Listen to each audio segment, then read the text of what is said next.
Good evening and welcome to today's council meeting for Monday, April the 12th.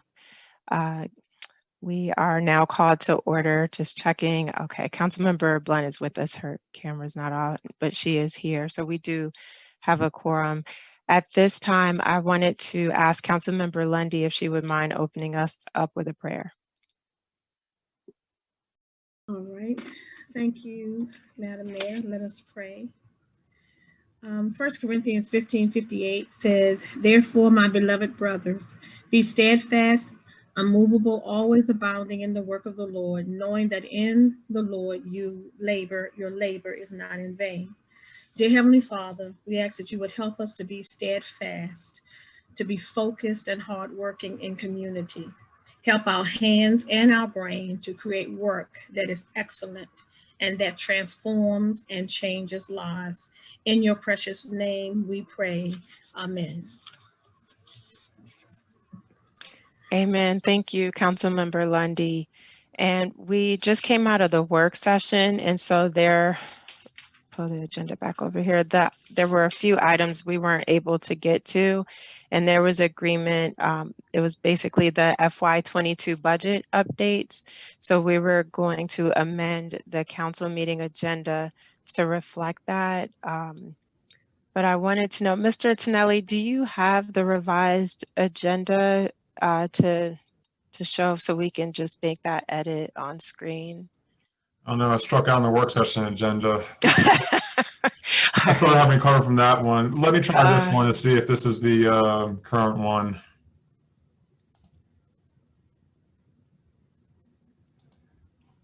It should have Spring Prayer Week on there, Mental Health Awareness Month, Senior Gathering. Yep, I think this is it. So council, can you all please take a look, and then Mr. Tonelli, if you want to just copy and paste over so I don't get on a roll and miss the budget, because that is important. Okay, so financial business, did we put the budget calendar down here and the? Yes, draft budget, and then third was constant yield advertisement.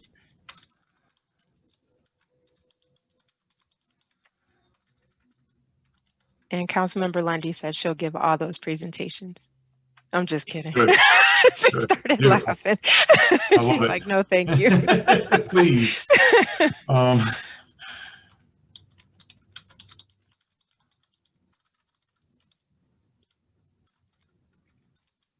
And a constant yield ad.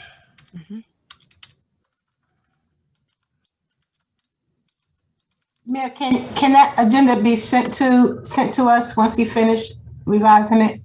Sure. Thank you. You might want to go into approval of the agenda and make sure that's. Yeah, let me make sure. Just one more thing. Okay. Mental health awareness under 7. It's not there. I saw it under. Oh wait, you're not here. Just add it right here. It's fine. Add it right there. Hold on 1 minute. Diane? Yeah. Is this the right agenda, Mayor? Yes, but it just needs right the there. mental health under community Mental initiatives. Yeah. Thank you. Correct? Yes. Okay, So good. is there a motion to approve the agenda? Awesome. Moved by Councilmember Rout. Is there a second? A second. Seconded by Councilmember Blunt. Any further discussion? Yeah, real quick, can you just check the committee legislative updates, please? Just make sure that's all in there. No, we need to add the maglev. If that's what we got to vote on that. Yeah, we had to move that Yeah. or drop that in here as well. So where would you like me to drop that in here? Under, I guess, community updates, because we're not voting on finances tonight. We're just saying as a body, we would like to have discussions with the other towns and cities about working together. I call it the maglev Greenbelt study, or just maglev? Just maglev is okay. Perfect. Perfect. Thank you for catching that, Councilmember Rout. My pleasure. Does that, I'm looking at you all's boxes. Does that look right? Councilmember Blunt, Councilmember Lundy, Councilmember Rout? No, there's one other thing. The excused absences, the same like we did in the work session. So it could just be a sub bullet of March 8th.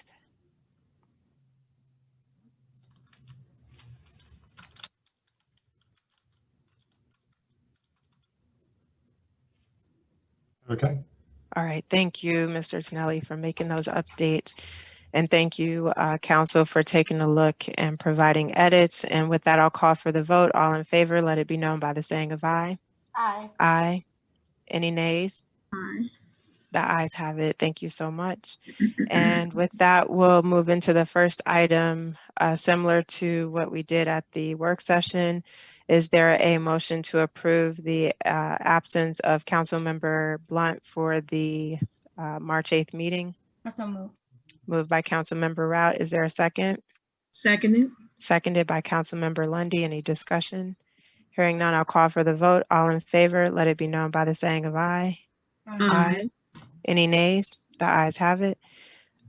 For Councilmember Lundy, is there a motion to excuse her absence from the March 8th meeting? So moved. Moved by Councilmember Rout. Is there a second? Any discussion?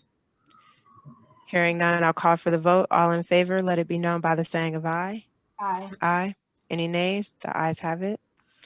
And for the absence of Councilmember Rout, is there a motion to approve or excuse that absence? I so moved. Moved by Councilmember Blunt. Is there a second? Seconded. Seconded by Councilmember Lundy. Any discussion? Hearing none, I'll call for the vote. All in favor, let it be known by the saying of aye. Aye. Any Aye. nays? The ayes have it. Thank you so much.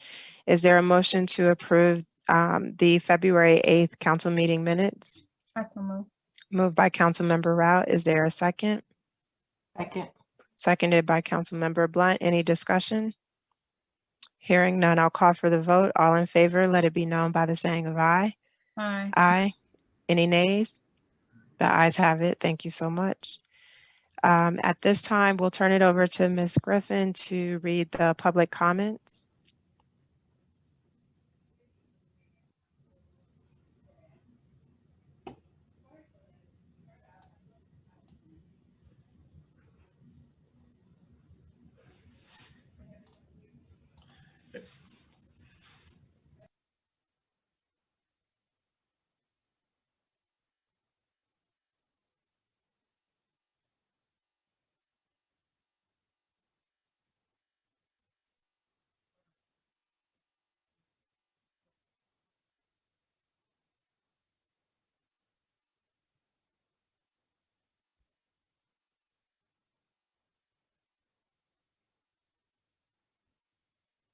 Ms. Diane, if you are speaking, we're not able to hear you. I'm guessing Mr. Tonelli might be trying to assist you.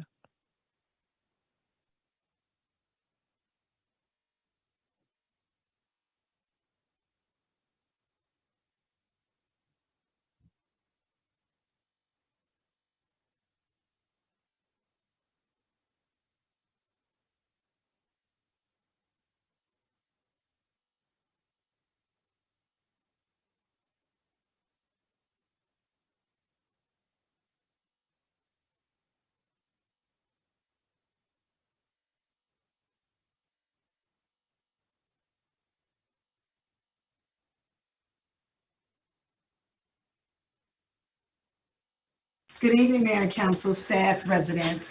Sorry for the difficulty. I'll be reading the public comments this evening. First one will be from Ms. Susan McCutcheon. She says, good evening, Mayor and Council.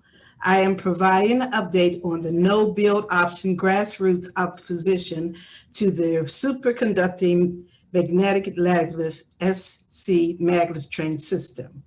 Mayor James, I will be reaching out soon with a briefing on the SC maglev and instructions on commenting on the draft environmental impact statement. The deadline is for public commenting is May 24th. I authorize town staff to provide my email on request in relation to this opposition effort. I want to thank Mayor James for being a panelist at the well-attended April 2nd Prince George's County Young Democrats Maryland Coalition for Responsible Transit. Don't be fooled by the SC Maglev Town Hall. She has been a staunch supporter of our grassroots movement for years and is one of our reliable, knowledgeable witnesses. I also want to acknowledge Councilmember Ralph for participating in the April 2nd opposition rally at the Department of Transportation in DC. The date for the next rally at that location is April 13th. The intent is to hold these each week through May 24th. I am requesting the council, first bullet, post relevant information each week in the town's electronic newsletter and by flyer distribution as possible. More outreach needs to be done at the town government level.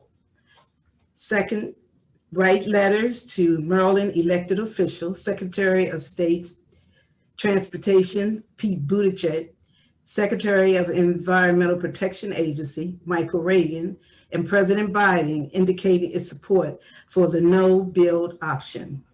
Thirdly, undertake an MOU with the City of Greenbelt in response to its March 9th request to partner by cost sharing to support the legal firm of Jill Grant and Associates.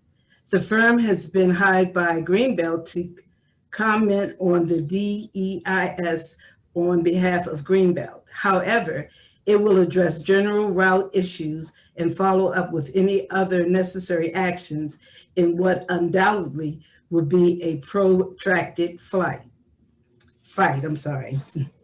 They are asking for municipality solidarity in this urging effort.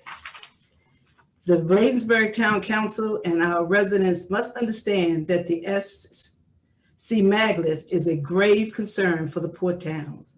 We need to join with Greenbelt and other municipalities to benefit from this undertaking spearheaded by Greenbelt. Concern about our budget is understandable, but we must see the bigger picture for the well-being of Bladensburg.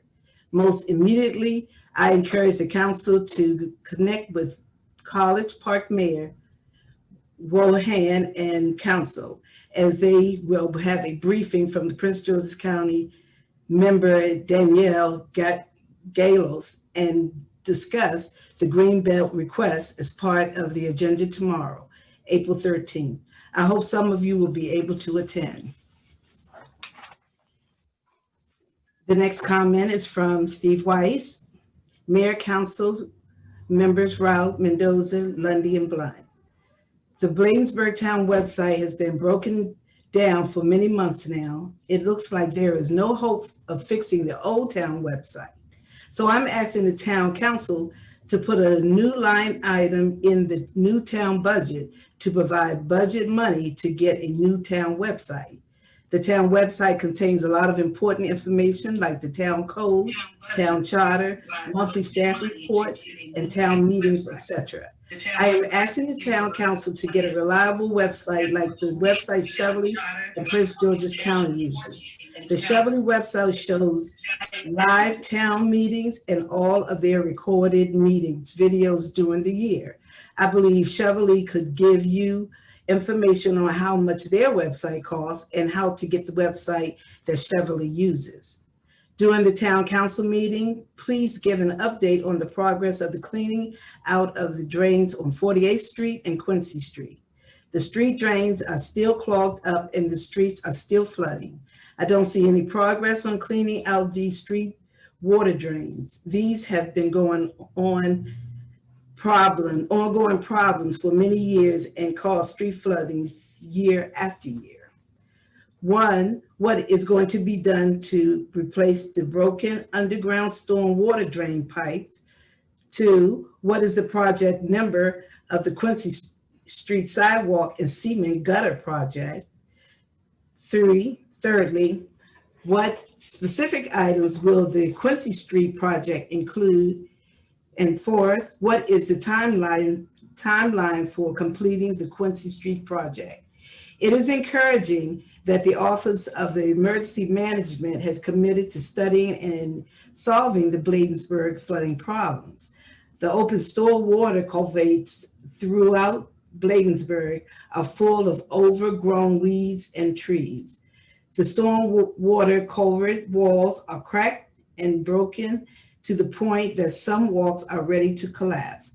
I am asking the Bladensburg town staff and town council to inspect all of the Bladensburg stormwater drain culverts and work with the Office of Emergency Management to make sure all the stormwater drains are repaired and cleaned out to prevent more flooding like we had this past year. Thank you. And lastly, we have a public comment from Mr. Brendan, pardon my pronunciation, Hangerbush. I have received a door hanger on the Maglev project last month, and I believe I saw a town vehicle distributed in it. However, the door hanger itself did not indicate whether the town paid to design, print, or distribute the door hanger. I emailed Acting Town Administrator Vito on March 10th to inquire about this and followed up on March 25th, but I have not received a response, even to confirm my questions had been received. If this involves the use of town funds, then information about is subject to the Maryland Public Information Act. Information on how the town is spending funds is important for residents of the town, and I would hope that the town staff would be responsive when they receive questions of this sort. Thank you for your assistance. That concludes the reading of the public comments. Great. Thank you, Miss Diane. And again, sorry about the challenges you were having earlier, but thanks for hanging in there with us. Yes, you're welcome. And we'll work to follow up with those residents who've expressed public comment on the issues that they've expressed as well. At this time, we will move into the committee and legislative updates from staff and council members. We'll start with COG. I know several folks on the team are on different committees, so didn't know if anyone met last month and had any updates to report. No. Okay. All right. I'll just briefly share on the climate, energy, and environmental policy committee. We did have our regular quarterly meeting last month, and the city of Frederick, Maryland, shared their climate action plan. So I took down some notes to share with Council Member Lundy and talk through just for our suggestions for the green team on things that we can do along the sustainability front, because as part of the Sustainable Maryland plan, we will have to document to be a part of that program all the initiatives that we've done over the years of the current term, just to make sure we maintain our membership within that. So again, I'll certainly circle back to her, but some great ideas, which we already talked on, the electric vehicle charging station, but there were some other things in terms of looking at your fleet and how you can electrify some of the vehicles to lower greenhouse gas emissions, of course, and do other sustainable efforts. And then in light of Earth Day and Earth Month, they are have shared some social media things that we can push out to educate our community as well. So I'll forward those to Councilmember Lundy as well as Ms. McDowell. So as we're celebrating the Earth Day, Earth Month, we can continue to incorporate those things into our community education initiatives. Councilmember Lundy, coming to you for the latest and greatest info from PGCMA. All righty, thank you, Madam Mayor. So the only thing I have to share with the members of the council and the public, let's say good evening again, because this is a new session. Good evening to our council members and staff and our residents who are joining us this evening. So the Prince George's County Municipal Association is holding its elections for our board members and our officers. And so we have started that process, and I am a member of that committee. Mayor Gant from Edmonston, which is a member of our Port Towns. Woo-hoo-hoo. She is our chairperson, and she's doing an excellent job. So we started that process. So we will be holding virtual from the floor nominations on April the 15th at our regular meeting. And at that meeting, you will be, as a part of the municipalities, Bladensburg, along with our other 26 municipalities, will be voting for your secretary, your treasurer, your vice president, and some other board members. And then it will be my responsibility to get with all of those persons who've been nominated to see if they will accept the nominations if I'm not nominated for a position myself. And so that process will be the 15th and from the floor, and you'll be doing that until 12 a.m. on the 20th when the nominations will close. And so Mayor Gant has been sending out, along with our secretary of PGCMA and our vice president, information to make sure our municipalities are well informed about this process of our elections. And I might say that we are putting this, it is in place formally, and so I'm very proud to be a member of this committee. So thank you, Mayor James. I yield back to you. Thank you for those updates. Any questions, Councilmember Rout? Yes, so Mayor James, I know you cast a vote on behalf of the town. Is there a slate that we are looking at, since it sounds like elections will be on what, Thursday? Oh, Do yeah, we have a slate? Yeah, I can speak to that, Mayor James, if you would like. Thank you.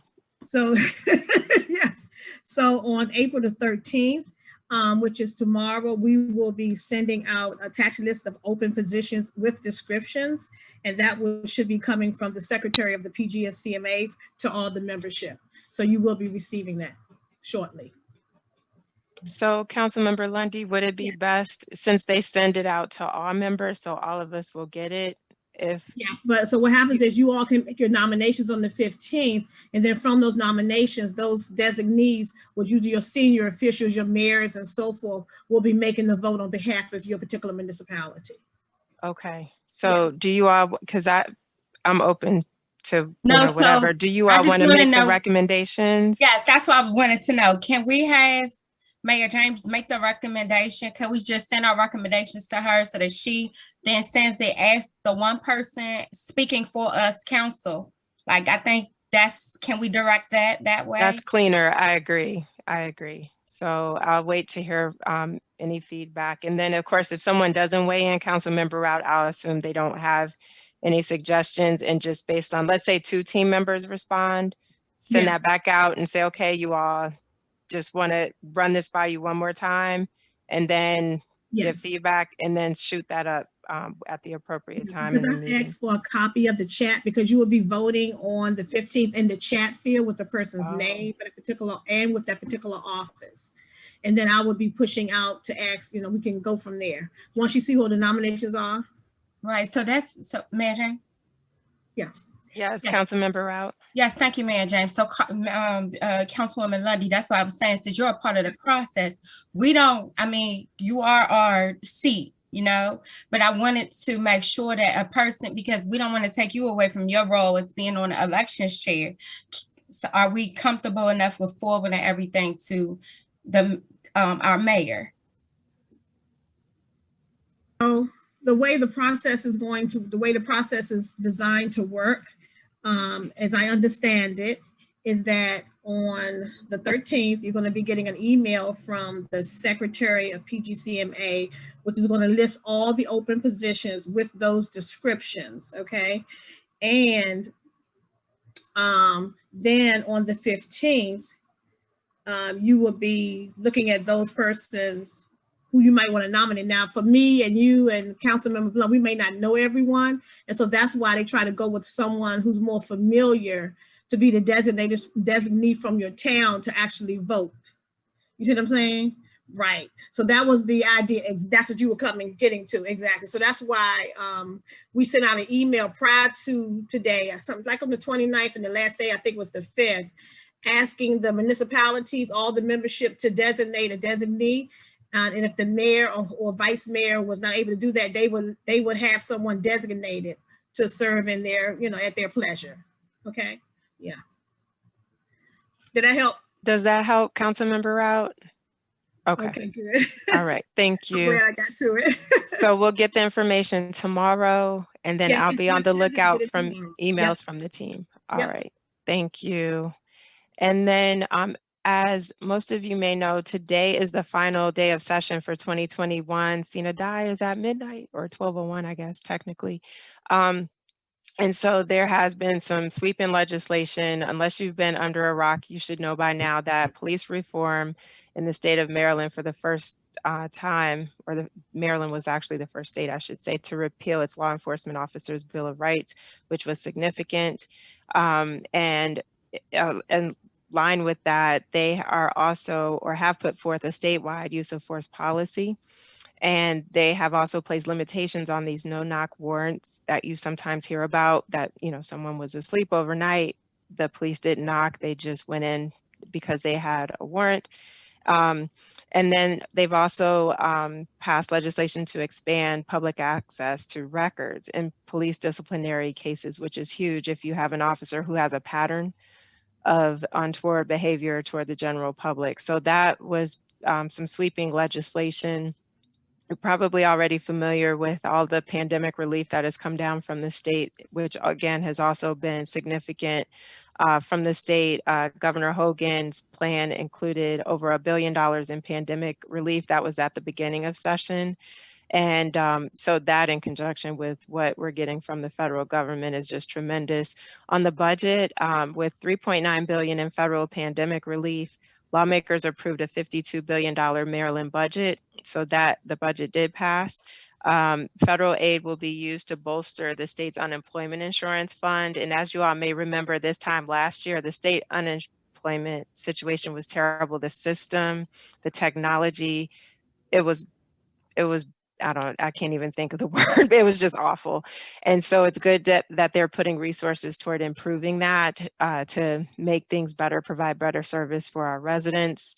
Under voting, Maryland voters will have the option to have mail-in ballots automatically. That was something that was significant under COVID. And so I'm glad to see that they're being responsive to that and making that more easily accessible to residents.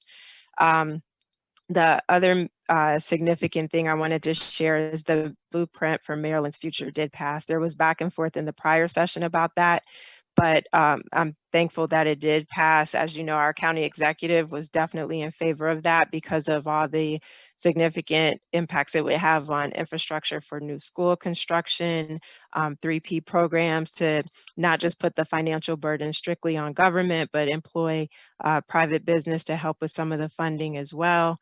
And then another interesting piece of legislation that passed was lawmakers voted to settle a 15-year federal lawsuit over inequitable funding at the state's 4 historically Black colleges. All 4 of them have been very, very much shortchanged over the years. And so it was good to see legislation put forth to support our historically Black colleges. And then on the juvenile justice reform, Maryland did abolish life sentences without possibility for parole. And this is for juveniles who commit crimes, obviously as juveniles, being automatically sentenced to life in prison. And so that, again, was sweeping as well.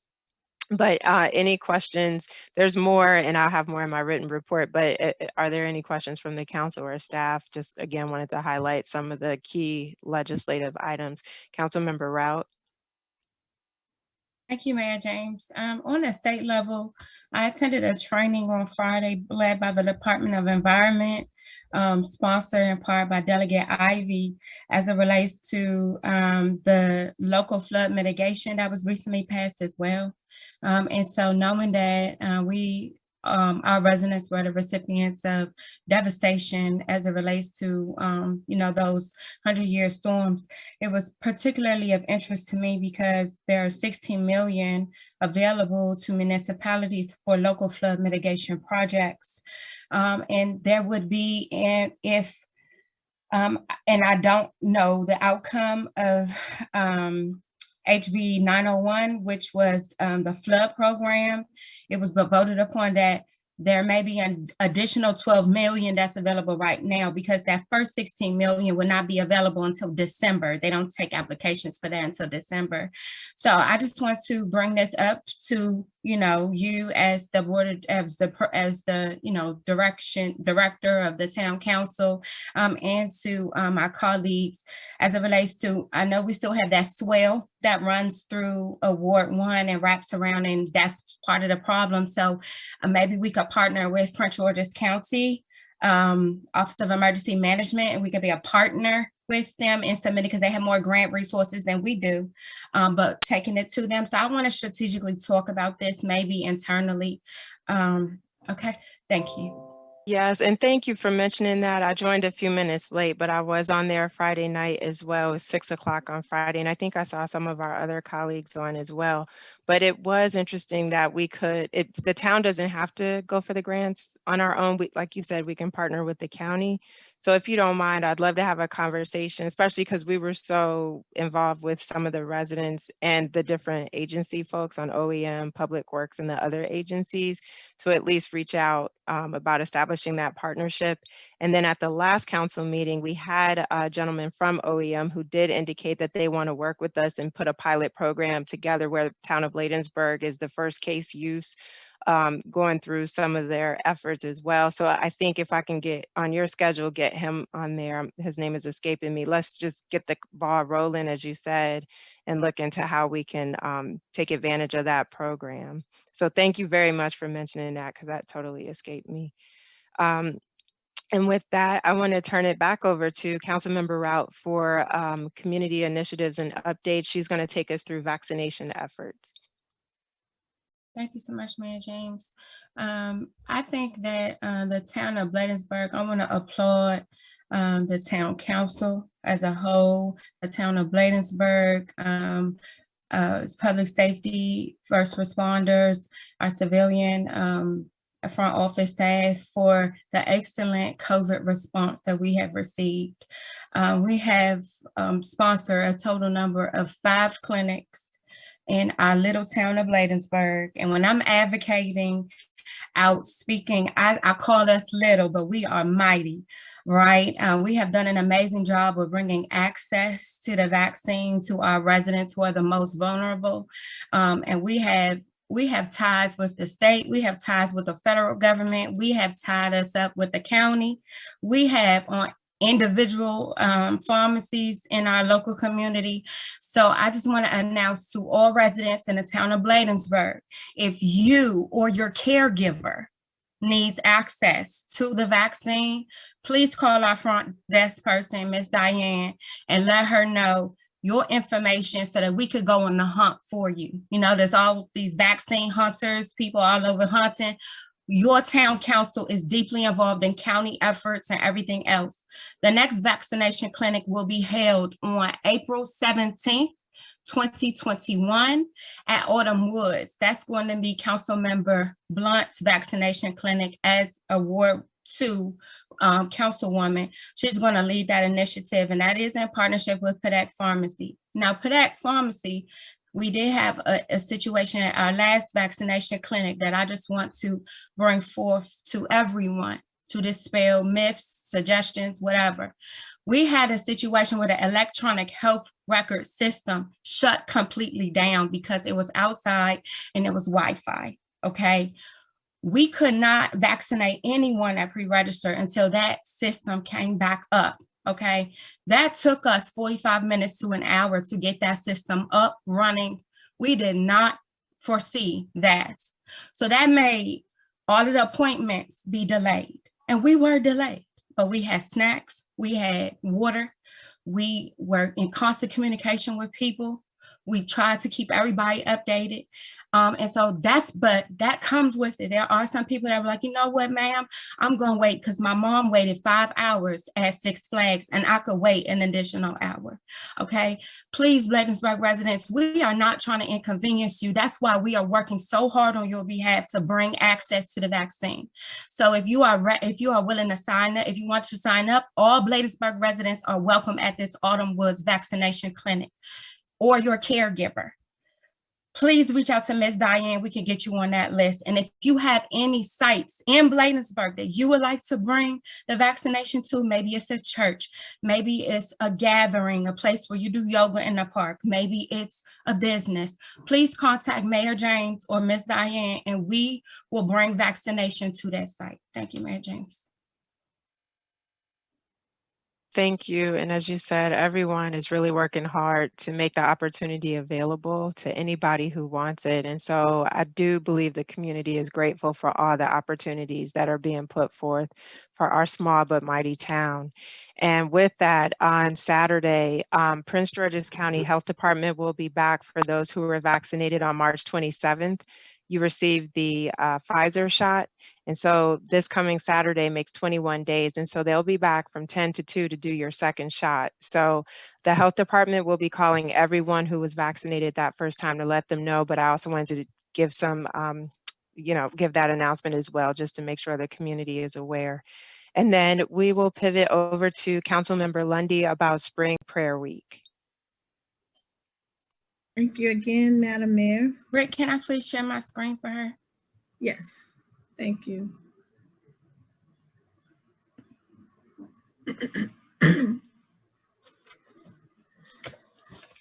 All right, so we kind of, thank you, Councilmember Rout. We kind of talked about this during our work session. So I'm just going to skip down here to my notes to say that I hope that we all can agree that a strong community, that as a strong and resilient community, that we will come together to promote the healing, the renewed energy, and personal growth through hosting a spring prayer week. Myself and Councilmember Rout are collaborating on this effort. You know, we've been through a lot. There's been a lot of challenging times going on right now with COVID, and we thought it would just be appropriate to, to have something where we could come together and invite our faith community to bridge the gap and bring faith back together in the community, and to partner with public and private relationships. So as you see, we've engaged some folk, and really excited about all the people who have said yes. And we still have some openings on Saturday and Sunday, but if not, you see that Councilmember Rout and myself will take the lead on those days. So we do have some prayer points and talks and topics of conversations for each day during the 14th, the 13th through the 18th, such as new growth, reconnection of faith, new beginnings, spring blessings. And we have a variety of people going to come out and pray, as well as we're going to have pre-recorded music. We've invited the young and the young at heart. We have a student from who's expressed interest from Elizabeth Seton. She would be playing the violin for us. So I'm so excited about that. And we have some other people who are going to be singing. We have seniors that are going to be singing.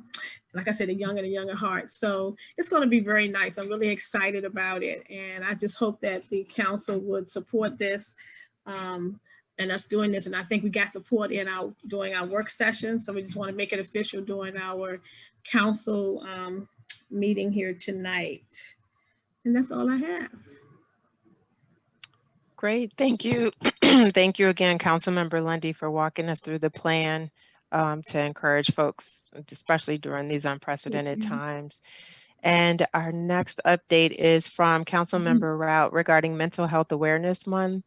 Oh, sorry, Councilmember Rout, your hand is raised. Yes, I move to support the Spring Prayer Week, April 13th through 18th, 2021. Seconded.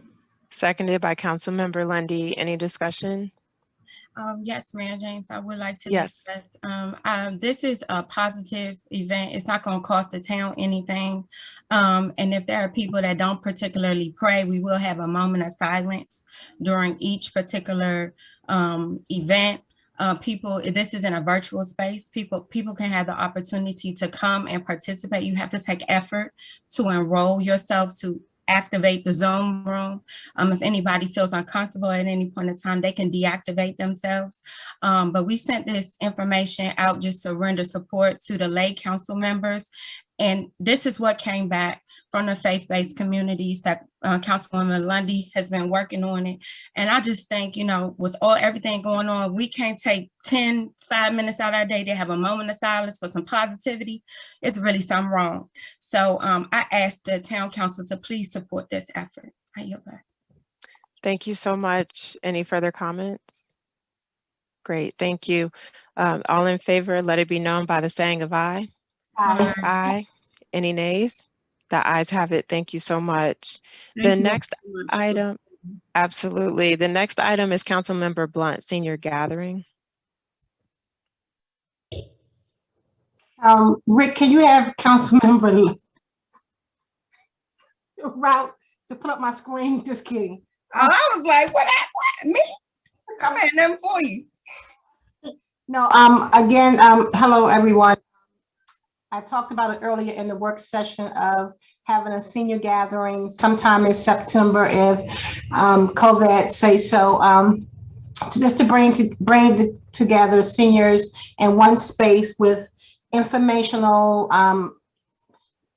information, food, fun, and all that stuff. So again, you'll get more information. I'm looking for volunteers to volunteer to help and assist with this event, but it won't take place until September, but I'm getting started early to make sure that, like the mayor said earlier, it's not a wagon rolled in, but it's something well put together. So again, we will have Chief on the hot dogs. We will have the mayor with the fish. So her husband, I'm sorry, doing the fish. So again, support the event, and I look forward to putting this together for the seniors. Thank you for that, Councilmember Blunt. Councilmember Route. Thank you, Mayor James. Councilmember Blunt, I think this is an excellent opportunity. Mayor James, I would like to make a motion that Councilmember Blunt is the lead of the senior gathering committee. It sounds like she needs some resources from staff and volunteers from residents. So I move to allow Councilmember Blunt to be the lead of the senior gathering committee. Sure. Is there a second? I second it. Go ahead, Lundy. Councilmember Lundy? No, Councilmember Blunt, I defer. Well, it's referring to her, so it's okay, so not yes, appropriate. I would definitely, my pleasure to second. Great, thank you. Any further discussion? No. Hearing none, I'll call for the vote. All in favor, let it be known by the saying of aye. Aye. Aye. Any nays? The ayes have it. Thank you so much. And Mr. Tonelli, I can't see the agenda. I'm sorry. Can you let me know what's next up? Yeah, couple things. Back to the committee legislative updates. There's a Bostwick House stakeholder group and also Port Towns meeting that we went over.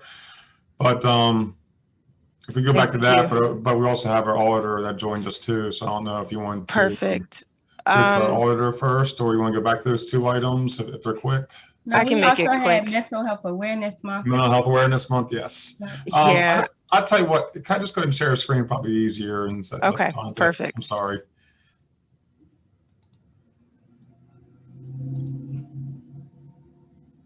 How's that? Okay, there we go. So yes, on the Bostwick House stakeholder group, that group is continuing to meet and again, looking to address solutions and speak to the history on multiple scales for the Bostwick House. We're trying to get that not just restored, but actually preserved so that it's in its original state, not modernized necessarily, so that it can be a benefit to the community on an educational level, economic development level, and just broaden the awareness to the community about the history that is contained on that property. And so one of the things the stakeholder group is doing is soliciting your feedback, town council. And so I worked with the project lead to put a survey together that we will share with you all, and would also appreciate if it could be shared in the weekly e-blast this week and next week, because we also want to get community feedback. This is the community's house. And so we want to hear ideas on what they would like to see as we as a body think about what we're going to put and do there as we move forward in the future things that we'd like to put there in terms of programming. Is it a community garden in the back on one of the sections? I mean, there's so many different options. And so we want to give the council, the staff, and of course the community at large an opportunity to weigh in. So please look out for that survey coming up this week. And then Port Towns, the quarterly meeting is scheduled for April 27th. And so Mr. Barnes, who's the town administrator in Edmonston, just wanted to know if that works for the directors as well as the town council. And I will look really quickly. I'm not sure. Usually it's on a Monday. Yes. So, but this time around, it looks like the 27th is a Tuesday. Do I have that right, Mr. Tonelli? Yes, yes. Okay. And typical start time, 6 p.m., 6:30.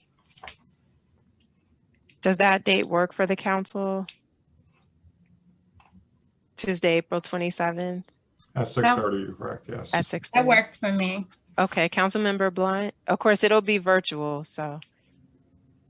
Councilmember Lundy, that's all right? Okay, great, thank you. And then coming back down, so that closes out all of the items under committee and legislative. And then, so now Councilmember Rout on mental health awareness. Hi, yes, thank you, Mayor James. So I wanted to just speak on getting some fiscal support behind the Mental Health Awareness Day in May, and asking for support from for a committee to be formed to support this initiative. And the purpose would be to invite some of the agencies that already serve Prince George's County residents to an open outdoor space like the Harrington Park in a booth setup, socially distanced, so people can enroll and have services, maybe have some hot chips and hot dogs available for people, really make it nice, maybe some yoga going on in a center, have some yoga instructors, some fitness people, you know, just to, because we can be out, we can be, you know, we're looking at wellness opportunities. So I would really like this to take place. I can work on the committee if you all so please. I do work in mental health, but I would need the support of staff. And I think our residents, they deserve something like that. Okay, thank you. And so with that is, oh, sorry, go ahead, Councilmember Blunt. I like to support the mental health awareness in May, and with a budget of whatever Ms. Rout see fits to support her mental health day in the David Harrington Park. So I like to Okay, so you would like to make the motion? Okay, is there a second? Seconded. Seconded by Councilmember Lundy. Any further discussion? Hearing none, I'll call for the vote. All in favor, let it be known by the saying of aye. Aye. Aye. Any nays? The ayes have it. Thank you so much. Thank you. And Chief, I'll be calling you on this one. I'll be calling you tomorrow, maybe. And just circling back to Maglev, as mentioned briefly in the last meeting, this is pretty important because we do need some legal guidance here. I didn't share earlier just for the sake of time, but I reached out to our existing counsel because I believe one of the team members did say, why don't we use our existing law firm to assist us with this? But I was referred by Ms. Ferguson to one of her colleagues and never heard back. And that's been over a month. And this deadline is quickly approaching. And I just need to make sure that our town is protected because there's so many levels to the environmental impact study that we need consultation on. And so I wanted to, again, just formalize as a team that we would want to further discuss this with the other municipalities who are interested in collaborating on working with Jill Grant and Associates to have them as the legal entity responsible for reviewing the DEIS on all of our behalf. Right now, they've been employed by Greenbelt, but again, as stated earlier, if Cheverly, Bladensburg, the port towns, and other communities such as College Park, other communities throughout Prince George's County, if we come to the table and we share this expense and have that one firm doing the review on all of our behalf, I feel like we can break down that cost from $300,000 to a much more manageable amount and have it benefit everyone. The deadline is May 24th, I believe, so we do need to move quickly. But again, the ask is to reach back out to Greenbelt let them know that we're interested in working with them, and then having a meeting with their council, our council, and all the others involved. And then once we know exactly who's on board, then we can talk finances. But right now, I just don't feel like it's appropriate because we personally don't know if it's just us and Greenbelt or us and, you know, 2 other municipalities. So with that, I did see a hand from Councilmember Rout. Thank you, Mayor James. I would like to highly suggest that we get a meeting, a town hall on the books with invite our residents, because I know we have had some consistent correspondence from one particular resident. But I think for fiduciary purposes, to make a fair and just decision, I would like to take this into committee. So have a committee with you, Mayor James, since you know we appointed you to be the lead and speaking, and you've been testifying, to create a committee and host some type of town hall so that our residents could come out. We can have some presentations just for Bladensburg from like, what is this commitment that we're getting into? And that'll be a presentation from Greenbelt. If Greenbelt's asking us to join, we need to see a presentation. Our residents need to have the opportunity to hear and give us feedback of how we should be able to respond. We just want to make sure that we're doing this, you know, together. And because I'm not sure if all residents, you know, I mean, I can't speak for myself. Like, this is a very conflicting, because I showed up at the rally, right? But I want to be able to make sure that all residents are inclusive in this decision. So if can you head up a committee? You want me to put a motion out? You okay with that? I don't want to formalize this into a committee because then we have to vote on the members, then we have to have minutes. No, and no, we don't need- that's our gonna be process for committees. you. Oh, So okay. if we can just say we're going to have a task force, and basically it's Susan and myself, we're already planning to do the DEIS 101 to show people how to submit their comments, but we can put together a town hall as we did before, invite the community out. As you said, I think that was a great idea. Thank you for suggesting that we include Greenbelt. So that way residents can ask questions since they're the ones asking us to join forces with them. But for I understand for some people, they have no knowledge. For those of us that have been dealing with this since 2017, we're already in it, and we forget that other people are still just being introduced. So thank you for mentioning that. So Ms. McCutcheon, if you're still with us, I'll connect back with you so we can get that together. And then my understanding is based on feedback we receive from residents at that point, the council would then feel comfortable about making a determination as to yay or nay on whether we would want to work with Greenbelt with their attorney. Did I hear you right on that? Are you asking for an official vote on that? No, I'm asking about the process. So you were saying after we hear from residents in a town hall, that we'll take that feedback. And then we can go back into a closed session. Like, I mean, it's about that's a contractual thing. So then we will move into closed session. Correct. Yeah. So just want to make sure I'm with you on the process. Yes, ma'am. All right. Thank you so much. And then, so I appreciate you all listening, because I know we briefly touched on it in the last meeting, but definitely want to turn things over to Mr. Tonelli to introduce our auditing firm so that they can walk us through the audit and take questions from the council. Yes, Ms. Webb is on here from LSWG, and I'll let her do the the intro about the firm and everything. Just for the mayor and council and for the residents watching, we went to a new auditing firm this year.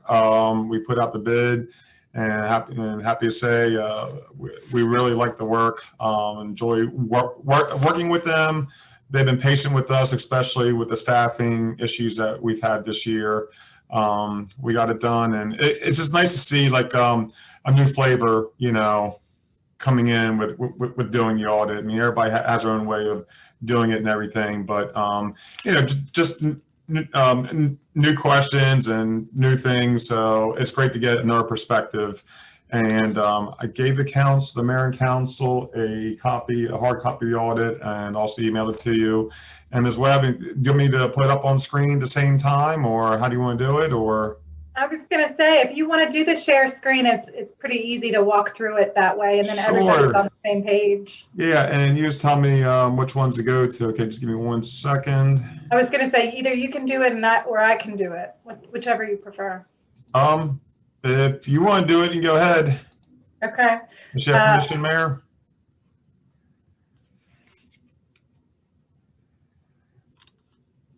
Say again, Vito.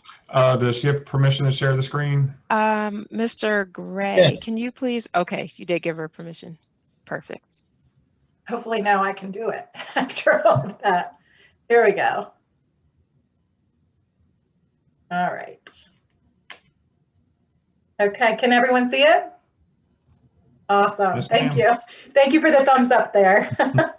I just wanted to say thank you for selecting us to do your audit this year. We have been in business for about 55 years, and local governments are one of our specialties. We do a lot of municipalities in PG County and Montgomery County.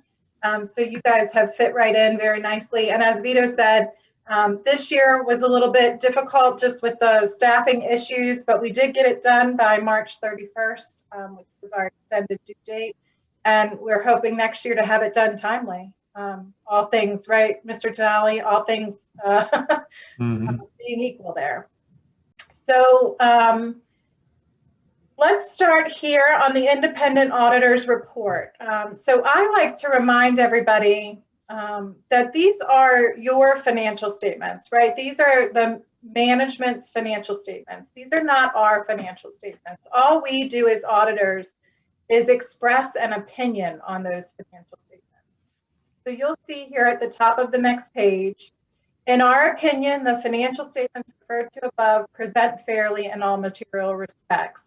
And just a reminder, the town's year end is June 30, 2020.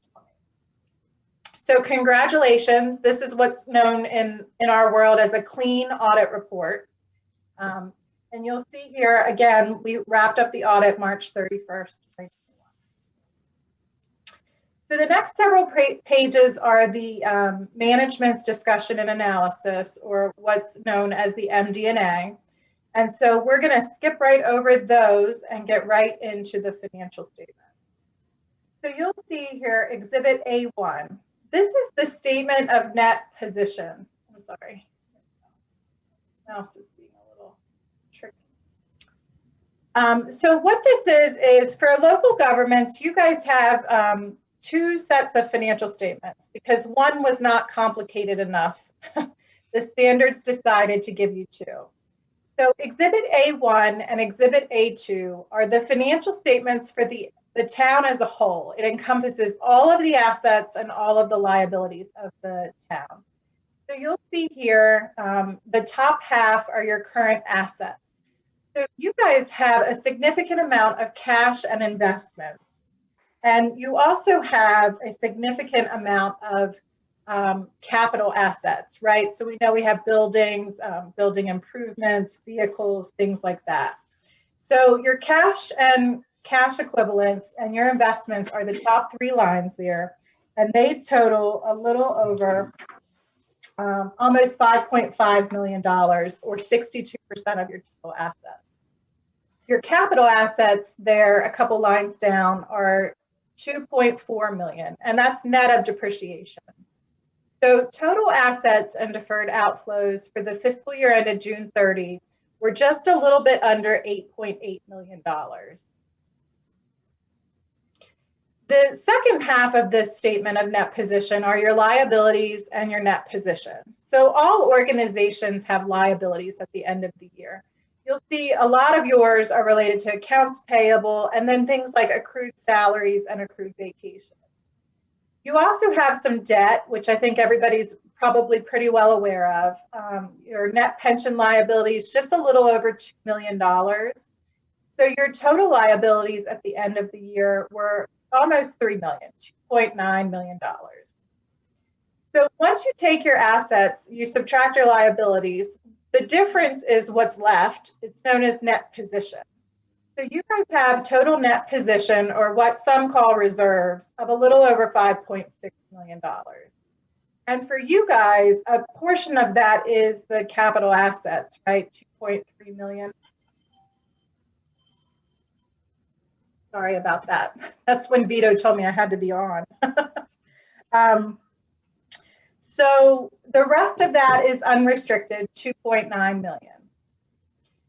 The next statement is the statement of program activities. And so if we were a for-profit business, we would call this our income statement. So interestingly enough, when this statement first came out, everybody hated it because it doesn't really make any sense. Mm-hmm. The first column are your expenses, right? So everybody's used to seeing revenues first. But for you guys, the expenses are first. And so you'll see here, we have your general government expenses. This is all expenses of the town, a little over 1.3 million. Public safety, 4 million. Public works, about 855,000. And then we do have some interest. So our total governmental expenses for fiscal year 20 were 6,284,000. And then what I do like about this statement is then it shows how we fund those expenses, right? Because that's what municipalities do.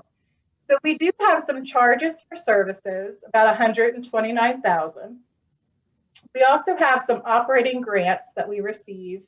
Last year, that was a little over 533,000. And then we also received some capital grants, right? So some grants that were to fund capital projects, about 82,000. So you take that $6.2 million of expenses and you subtract all those revenues and you have a shortfall of 5.5 million. So what do you do to cover those costs? That's when the taxes come into play.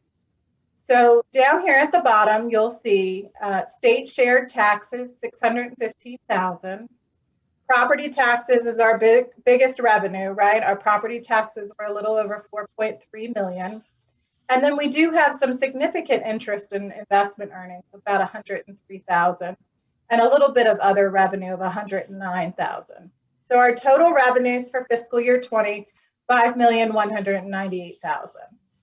However, remember, our expenses were 5.5 million. So the change in net position for last year, or the loss, was a little over $340,000. What's interesting about that is you budgeted for that. So we'll talk about that a little bit later. So you add that to your beginning of the year net position, and that's how you end the year with $5.6 million of net position. Okay? So those are your government-wide financial statements that include all assets, all liabilities, all revenues and expenses. But then, in their infinite wisdom, GASB, which is the organization that sets the standards for local governments, decided that you should also report on a fund level, which is very similar to how you budget, right? So it's only what's currently available to be spent and what's currently available to be received. So what this balance sheet shows are all of those assets that were on the first page, excluding anything that's long-term. So it doesn't include capital assets and it doesn't include debt, right? So what it does is it also reflects here, we have 3 columns. You guys do have a little small special revenue fund. You also have your general fund. And so we're going to talk about the total governmental fund here on the right-hand side. So your total assets were $6.2 million. Your total liabilities, about $265,000. And then the difference is broken into several different categories, but it's called fund balance, and it's about 5.8, almost $5.9 million. So you'll see at the bottom here, there's a reconciliation between those 2 statements. And again, for the most part, what I just mentioned, anything that's long-term, so any of your capital assets, also any of your long-term liabilities aren't reflected on the fund level financial statements. So just think of the fund level financial statements as sort of how you budget, right? Exhibit A4, this is the fund level income statement. So same thing here, your general fund revenues for the year, and here were your specific categories, whereas taxes come into about 5 million. Your total revenue is 6.2 million. Again, you had total expenditures of almost 6.5 million. So your excess expenditures over revenues are about $244,000. Again, that's better than you had anticipated with your budget, but it is a loss. So you add that to your beginning of the year fund balance, and that's how you end the year with 5.8, almost 5.9 million. And then Exhibit A5 is a reconciliation, again, between the two different statements. So it just shows you what the differences are. So Exhibit A6, these are the notes to the financial statements. And what notes to the financial statements do is they explain the numbers that are on the financial statements. They are 18 pages long, so I am certainly not going to go over them in any level of detail unless you guys really do want to fall asleep right now. But just know that the first couple pages really explain what I just went over, sort of the two different types of financial statements that a town has. And I'd be more than happy to go over them in any kind of detail at a different meeting if you have any questions on everything. Actually, the biggest liability, if you just touch on, is the pension liability, the 2 million. Yep, so I am gonna touch on that. So the two big things in the footnotes. So once we get through all of the basic footnotes that explain just the regular things that are in the financial statements, capital assets, because you guys do have such significant capital assets, I just wanted to touch on that. Here on note 3, it outlines all of the different assets that you have, building, equipment, and then it does show you net of accumulated depreciation, and then your balance remaining is 2.4 million. And then to Mr. Tonelli's credit, he picked up on, we do want to talk about the debt and the state retirement. So you do have some debt remaining, very little actually for a town of your size. Your bond is about 232,000, and of course you have some leases that are down to 37,000. Your largest liability are your accrued compensated absences, and that's a lot of that is the payout of sick leave. Let me find, I think it's note 5. Yes, here it is. So there are several pages of notes related to the pension liability. As you guys, I'm sure, are fully aware, you're part of the state retirement pension plan, which is a cost-sharing, multi-employer defined benefit plan. And so there are a lot of notes that go along with that. We rely on the pension audit that's done through the state, and then a lot of it is just dropped right into your footnotes. So you'll see here your net pension liability at the current discount rate is a little over $2 million. And we will get to, in just a minute, the required supplementary information about the pension. The one thing I did want to mention here, Exhibit B1, if you're only going to look at a couple pages, these are the couple pages where I think you guys would be most familiar with through the budgeting process, because this is your budget and we just drop it right into the financial statements and then put the actual amounts into it. So as I mentioned earlier, you did have a loss during the year. That's not at all unusual for fiscal year 20, but you did do better than budget. So your revenue budget here was 6.2 million. 6,235,000, and your actual amount did come in a little bit higher, 6.244, so about $9,000 better than what you expected. And the same thing on the expense side of things. You had budgeted for expenditures to be 6,578,000, and your actual expenditures were lower at 6,488,000. So, you know, even though it was a loss, it was better than what you had anticipated when you prepared the budget. So here are the schedules, and I like B4 the best. The pension is really, really a big number for you guys, $2 million. But I will say you had paid your contractually required contribution of about $240,000.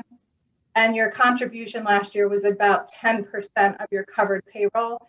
So So these schedules are required, and it's a lot of information, but just know that you're paying exactly what the state requires you to pay every year. There's a lot of information. Hopefully I didn't take up too much of your time. Are there questions on that? Any questions from the council? Councilmember Rout? Yes, thank you, Mayor James. Thank you so much for this. It is refreshing to see this version of this report. I do have a question. As it relates to assets in, did you receive like a ledger of like all of our businesses and if they paid on time?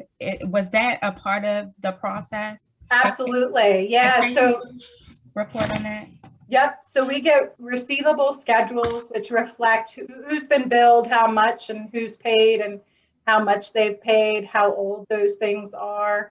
And so we go back through and we make sure either that it's been subsequently collected. Of course, there's a threshold that we look at.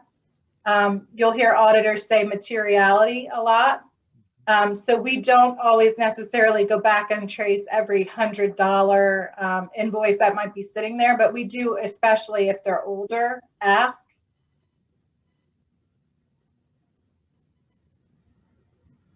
Thank you so much. You're welcome. Thank you. Councilmember Lundy or Councilmember Blunt, any questions? Not right now. Okay, and we may, Ms. Webb, want to take you up on the offer to come back where we have more time to really dive in. I know it's hard at this meeting to get into everything, but I know Absolutely. I would definitely appreciate it if you would, schedule something where we could really sit and dive into it a bit more. Sure, we'll Councilmember- coordinate that with Mr. Tonelli. Excellent. Councilmember Lundy, did you have a question? I thought I heard you come No, off that's mute. exactly what I was going to ask. Okay. Yes, thank you for that. They're just so complicated. I know every time I go and present at a mayor and council meeting for our existing towns, every year I feel like everybody gets a little bit more education, or they pick up on something they hadn't previously picked up on, because even for accountants, 2 sets of financial statements is complicated. So if we can do anything to help educate anybody, we'd be more than happy to do so. And I just appreciate someone else talking about our financials instead of always hearing from me. I mean, just, as an impartiality too, just so that, Right. So it's, I can talk about them all day long, but I think it's refreshing to get someone else's perspective on it as well, our expert. And we definitely want to thank you, Ms. Webb, for bidding on it, because a few years ago, I made the recommendation that we look at a new auditing firm just for transparency's sake. It's not good to sit with the same attorney for too long or the same financial firm. And so I know this was your first time going through the process with us. So we definitely appreciate your patience with us, because as you mentioned, there was some staffing challenges as well we were dealing with. And so, but understanding this was important and needed to get done. So we appreciate you bearing with us. Absolutely. Yes. Thank you for having us. Absolutely. And I'm taking all the credit, but really Debbie Free is my audit manager, and she worked pretty close with Vito to get everything pushed through this year. So I should thank her in case she's listening. And we're starting on the Thank you for process that. soon already or we want to start on the process soon for the FY21 audit. Yep. Yep. You finish While and it's you all start fresh, right just back. keep going. Yeah. Yep. Yep. I'd rather do it that Keep way. the momentum going, right? There you go. Councilmember Rout. Yes, Mayor James. Ms. Webb, I had one more question. I know you did walk us through all of the tables, and I appreciate that. But at the next session that we're speaking about, would you be able to share more just about your suggestions as it relates to how to mitigate a couple of those things, so that Absolutely. I'm thinking about, because we're working on a budget, right?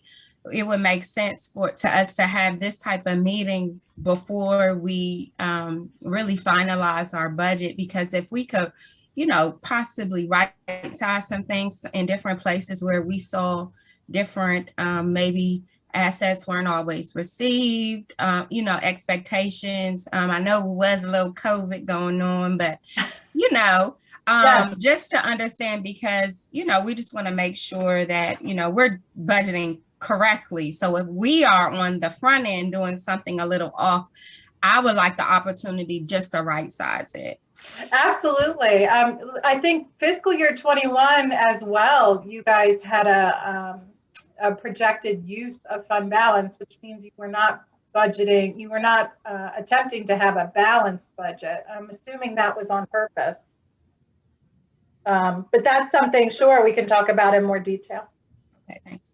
Perfect. Thank you, Ms. Webb, once again. So, Mr. Tonelli, I think we're back over to you with the additional financial business items. All right, thanks Have a a lot. good night, Ms. Webb. Thank Thanks you. again. Thank you again. I have to stop sharing my screen here first. There we go. Back to you guys. Have a good evening. Thank you. Okay, give me 1 second, come back up here.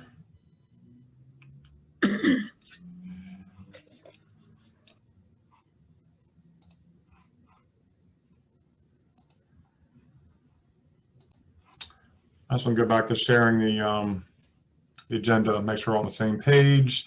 Now we're at the part of the approval of quotes for the road resurfacing. Perfect. So we did have discussion, and I'm not sure if Mr. Hall is still on, but as it relates to the quotes for road pavings. I'll pull them back up too, I'm sorry. Okay, thank you. And the three vendors were Pronto Paving, MT Laning, and Metro Paving. Mr. Hall, are you still with us? I can't tell from the phone numbers. You might be Mr. coming off of Tonelli. mute. Okay.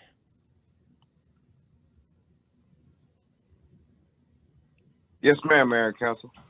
Yes, did you want to just do a quick summary, Mr. Hall?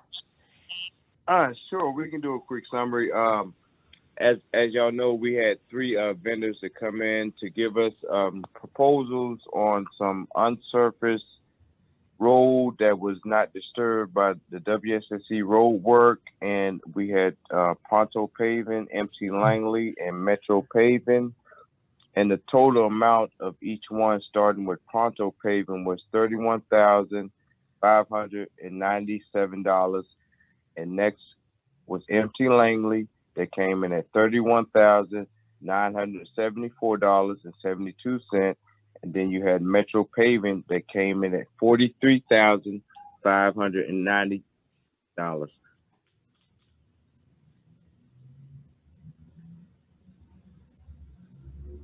Great. And from the discussion during the work session, I believe your recommendation was that we work with Pronto Paving.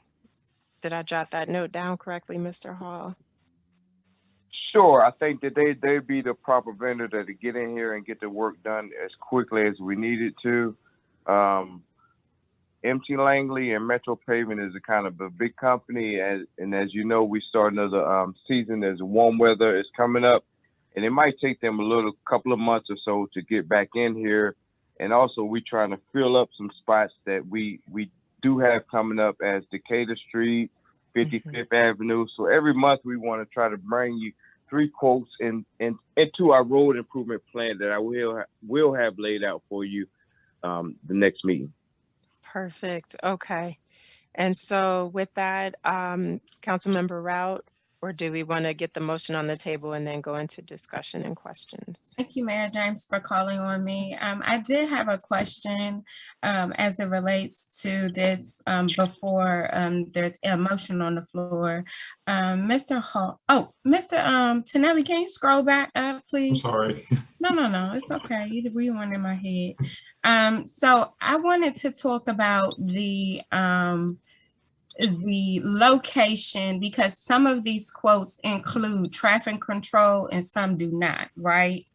And so in your opinion, and I also wanted the chief to weigh in on these particular streets, will we need traffic control like the flaggers to be out there? Because from my understanding, one of these quotes does not have, I took like 2 minutes to like speed read, and I don't like doing that.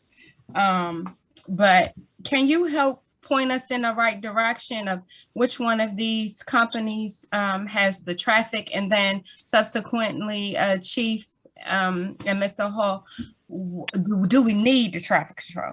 Thank you, Mayor. So Mr. Hall, do you mind? I know we touched on it in the work session, but could you hit on that again? Because I believe I was asking about the TCP and you were saying that if it's 820 feet of road, because it's not a large project, it's not the full scope of the traffic control plan that they would normally offer, but I'll let you take it from there. Okay, now when you're talking about traffic control plan, you're talking about detour signs, and you're talking about a large amount, linear feet of roadway that's being disturbed, and traffic or vehicle motion is being detoured. Now, as we're doing 150 feet or something like that, flaggers is required in zones such as this small. And I think Chief may be able to elaborate to the Maryland Control Safety Device on flagger patrolling or something like that. But in a representative area right here, me as a project manager, I will make sure that all flaggers are in appropriate position before bumpers, after bumpers, or anything like that. And what I mean by bumpers is they have to be a certain feet before construction start and a certain feet after construction start, or any oncoming traffic will be located by any flaggers that will be on the scope of work. Great, thank you, Mr. Hall. Chief Collington, would you care to add more? Yes, ma'am. Yeah, anytime you block a road longer than 30 minutes, required to have a flagger out on the road. And of course, when these projects get started, we always try to work with the contractors, and we would drive by and just to make sure, monitor the flow of traffic and the safety of our pedestrians walking along the road. So anytime you block a road for any length of time over 30 minutes, they are required to have flaggers there. Thank you for that, Chief Collington. Any other questions from the council? Okay. So with that, is there a motion? I believe, Mr. Hall, you said your recommendation would be for pronto paving? Yes, ma'am. Okay. And looking at the But is there any further questions? I'm looking, Mr. Hall, I don't see any still further don't- questions. I still don't understand the difference, but there's a couple $1,000 difference as it relates to Pronto and the second organization. And I know one, MT Langley, and I know one is bigger and one is smaller, but that price point is very, very close. So it's within the margin of considering that's very, very close. So I'm trying to effectively understand based off how to rule out MT Laney, Mr. Hall.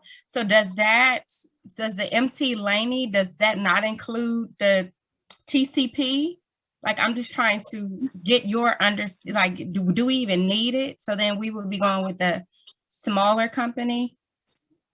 No, ma'am, we don't even need a TCP plan. The Okay. TCP plan is a traffic control plan that's with a larger linear feet of roadway that's being disturbed and traffic that has to be detoured or rerouted.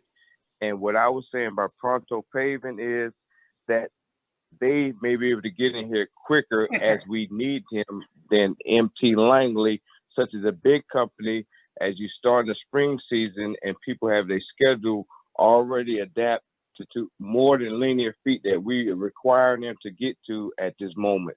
Thank you for making it clear. It's been made clear. Yes, ma'am. Thank you Yes, so ma'am. much. Yes, ma'am. Yes, ma'am. And Mr. Hall, I also appreciate you making sure that we had a minority business in here, someone with the MBE, DBE, and also SBE certifications, because that is important to the council as well. And Pronto Paving does have that. So with that, is there a motion to approve the bid for Pronto Paving? Also move. Moved by Councilmember Rout. Is there a second? Seconded. Seconded by Councilmember Lundy. Any further discussion? Hearing none, I'll call for the vote. All in favor, let it be known by the saying of aye. Aye. Aye. Any nays? The ayes have it. Thank you so much. Okay, Mayor and Council, let me reincite one thing. That we do have a lot of roadway that's getting ready to be disturbed, and we have a lot of a lot of things that's gonna go on. So everybody would kind of give a piece of the pie. Certain companies are dealt for certain linear feet, and as you got 57th Avenue that's coming up with maybe about almost 3,000 linear feet of roadway, then you use certain companies for certain things. Okay. That makes sense, Mr. Hall. Thank you for that. And we definitely appreciate you working to get someone on the list who can get in and get out pretty quickly, given the situation. So that takes care of the second bullet. On the SHA mowing agreement, Mr. Hall, did you want to summarize that again? I know you covered it in the work session. Anything else you want to add there? Well, now, if we have any questions. Okay. And with that, it's just a matter of the dollar amount on an annual basis for the mowing. Mr. Hall, is how much? Can you please remind the council?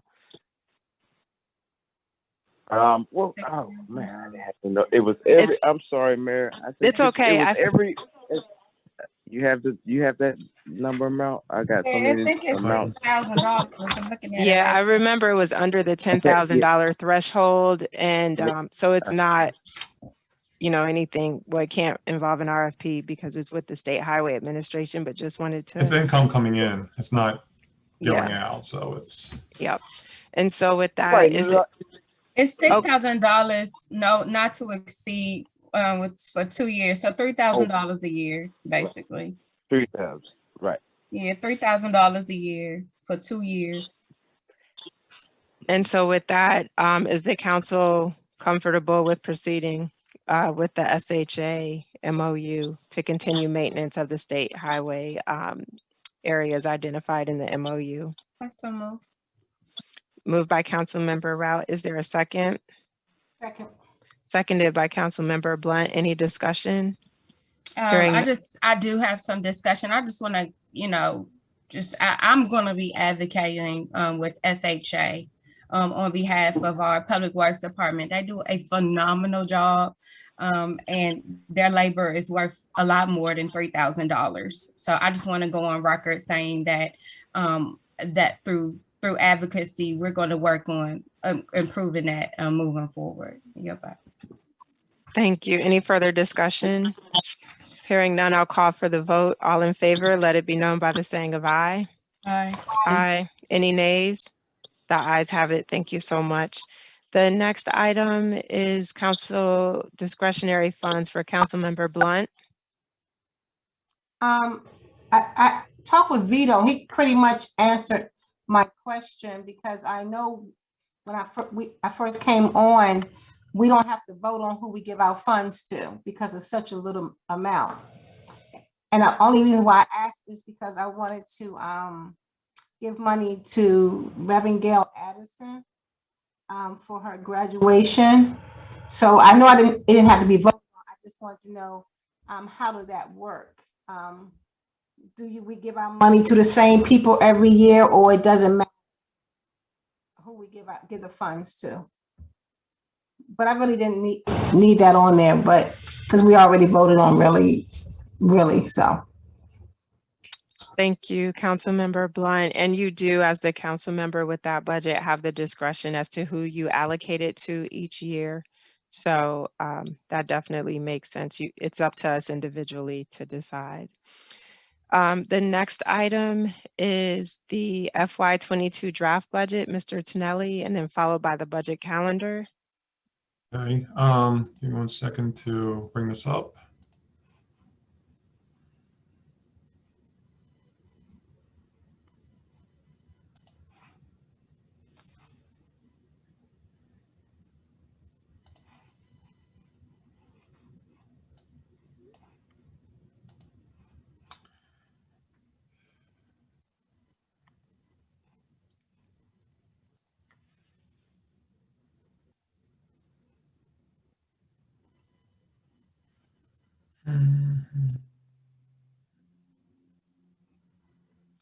hard when we got like 30 windows open. Okay, budget time. Can everybody see the draft budget? Just I'm sharing the wrong screen. So everyone sees Town Bladensburg proposed budget for FY22. Yes. Okay. It's called proposed budget. I almost want to call it a conversation starter because, you know, we know what we have right now. We're confident of the revenues coming in. Asterisk there. I'll talk about that in a minute. This is almost like a coffee table version budget. You pick it up and we got to start talking about it. That's the best way to put it. It just gets numbers on paper. But as you heard from like the revenue and expense budgets, we're pretty close to budgeting with what, you know, budgeting versus actual. We're going off of some really good information. I'm waiting on, but let's just go ahead and talk about it. This is not the normal flashy document because I want to get input from everybody. We want to talk about it and everything, make sure everybody likes the format and everything else. I heard some suggestions last year that the mayor and council would like to see actuals at this point versus current year budget and proposed next year budget. So I tried incorporating that in here as well. So to see if the mayor and council would like that. I'm not going to spend a half hour on the budget because we're going to have budget discussions and everything. So I want to do like an overview tonight, like a quick 10, 15-minute overview. And then, you know, we'll talk about when we're going to come back and talk about this in detail so residents can come in and everything. Actual in the first column, this is through March 31st. So 3/4 of the year is done. You can see our major revenue items, real estate taxes, as our auditor talked about. We backed these off 6% this year because of COVID. We didn't think all the collections were going to come in. Well, all the collections came in. So, and we're still waiting on the final 2% to come in. So that's why it's 104% of budget. The same with the business personal property taxes. We backed that down thinking COVID, you know, business is going to be closed, no revenues coming in, nobody's going to have the ability to pay the taxes. But again, we're doing better than budget, and this is only 3/4 of the way through the year. Income tax, we're doing better than we were at this point previous years. Again, all signs are pointing a little bit higher. And that's where we're budgeting. And we can keep going down. So total revenues are about 82% of the revenues have come in that we budgeted for. So we take the trends, we take previous year trends, we take projections, you know, listen to the, you know, everybody talking, all the economists, the state economists, national economists, everything, to basically talk more about the income tax and other taxes. But the real estate taxes, this comes in from the county. Okay, so the county gives us assessments. And even though we walk them back previous years because, you know, we didn't think all of it's going to come in, we think like 96, 98% of it's going to come in. Going through the audit, they said the county tells you you're getting taxes, go ahead and realize those in your budget, basically, because the county is going to collect them, they're going to come in. So I've been a little bit more conservative with them. So that 6% I knocked off the budget last year, plus the 4% increase in assessments this year is why the taxes are 10% higher. I won't go through every line item on here, but that's our largest one. So I want to touch on that. You know, why did real estate taxes go up 10%? Are you raising taxes 10%? No, we're not raising taxes 10%. We budgeted conservatively. Now we're budgeting what we're supposed to get in, plus assessments have increased 4%. So that's why it's 10%. So I don't want anybody thinking that we're raising taxes. Tax rate hasn't changed in, what did we say, 18 years, 21 years, something like that. Long before I was here. Sean, that's probably when you started. I don't know, before that. So. Income tax is the only one I may walk back a tad, but right now, just for budget purposes, it's looking pretty solid right there right now. But Some of the other things I'll come down and hit. State funding, that's the highway user revenues. And again, what we changed a little bit this year is we're talking about road improvement plan next meeting or the following meeting. But all the highway user revenues we haven't been expending, so I haven't been realizing all the income because we've been deferring it over into that fund balance for it. If we get aggressive and do use all of our state highway funds is why we're going to realize all that income coming in to go ahead and get the roads paved and everything. Because we do have a balance there. The money's been coming in every year. Hadn't heard any change in this session. So they're going, MML keeps up with the highway user revenues. Other revenues decreased 46%. Biggest thing is interest rates bottomed out. Our investments were getting over $100,000 in the bank when interest rates were higher, and we keep most of our money with the Maryland. It's a legislative government insurance pool, MGLIP. I'm sorry. That's where municipalities are allowed under state law to keep their pooled monies together. Interest rates were much higher. We're getting over $100,000. I think this year we got maybe $12,000 or something. Interest rates bottomed out. That's why the housing market's going crazy, because interest rates are so low. Unfortunately, when interest rates are low, savings interest rates are low, so we're not getting that income for our for the cash in the bank. Not cash in the bank, I'm sorry, for our fund balance. Restricted revenues, grants. We don't have any grants budgeted yet for this year. I mean, for FY22. So that's why I see the big difference here. $618,000 budgeted. Half of that has come in. We don't have any grants on the book as of yet right now, but that could change. Transfer from fund balance. We had almost $500,000 budget for this year. As you can see from down here in the surplus, we're not going to use this. Revenues have come in much higher than expected. Expenses are much lower because we had some staffing vacancies and other savings. We had some expenses offset by the COVID-19 grant. So we're doing much better this year, much better this year. But the balanced budget we still have is $346,000 transfer in from our fund balance. Talk about the department budgets, touch on these. And okay, I heard the suggestions last year. This gets a little busy now. I don't know if the Marin Council like this, but we can start talking about this when we dive into it. Again, this is the third quarter actuals through March 31st.